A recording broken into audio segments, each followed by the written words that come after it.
A time for farewells at Etihad as the Western Bulldogs look to wave goodbye to the three H's, Hall, Hudson and Hahn, with a season-ending win. Saints man Shane Warne's son Jackson is a Dockers fan. He ran on with the Fremantle side so ravaged by injury they'd have to ask for special dispensation to field 22 players. One player dragged out of the stand after an injury in the warm-up. Oh, yes! Cipriano! This, his first kick in AFL. From 25, oh, he stopped that all right. The Dogs would rely on a wily veteran for their opener. Beautifully done by Gian Siracusa. The Dockers were competitive early, but the Dogs would eventually mark their territory. Advantage called, Dalhouse over the top, and here's a goal to Jones. Nothing confirmed as yet, but it's more than likely this would be Callan Ward's final game for the Dogs, off to GWS.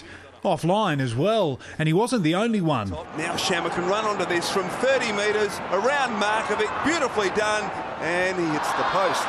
The Dogs would take a one-goal lead into quarter time, but it would soon be erased. And scores all tied up. Hall would get his first taste early in the second. And finds Barry Hall.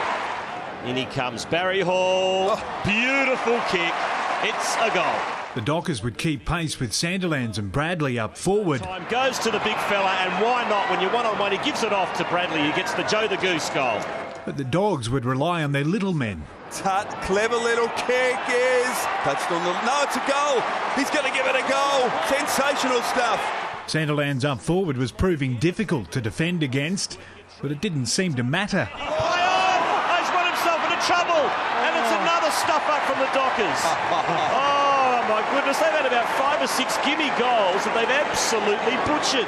The Bulldogs up by 9 at half-time, but once again the Dockers would start with a flurry. Mzungu, who snaps very cleverly and kicks the opening goal of the third quarter for the Dockers. The Dogs would bite straight back though. Dalhouse gets another opportunity.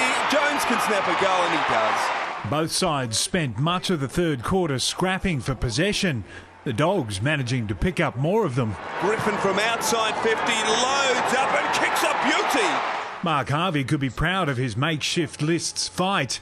Execution, though, not their strong suit. Bollenhagen, short one over the top, kicks it straight into Wood. This is just diabolical. The Bulldogs would take a 14-point advantage into the final quarter, and big bad Barry would look to leave with a bang.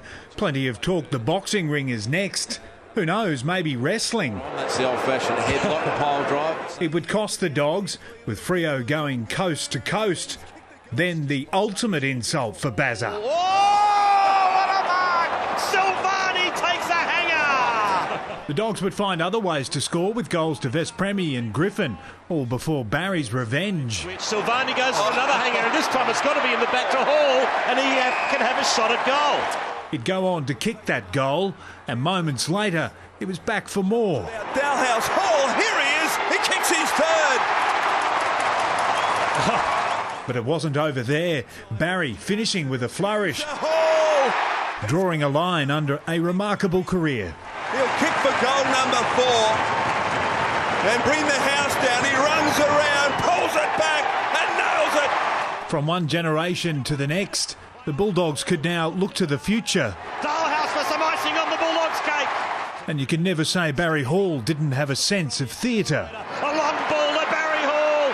Hall will run onto it here. He gets the kind bounce, and Hall kicks 5. Big bad busting Barry bangs 5 in his last game. The Dogs 46-point winners.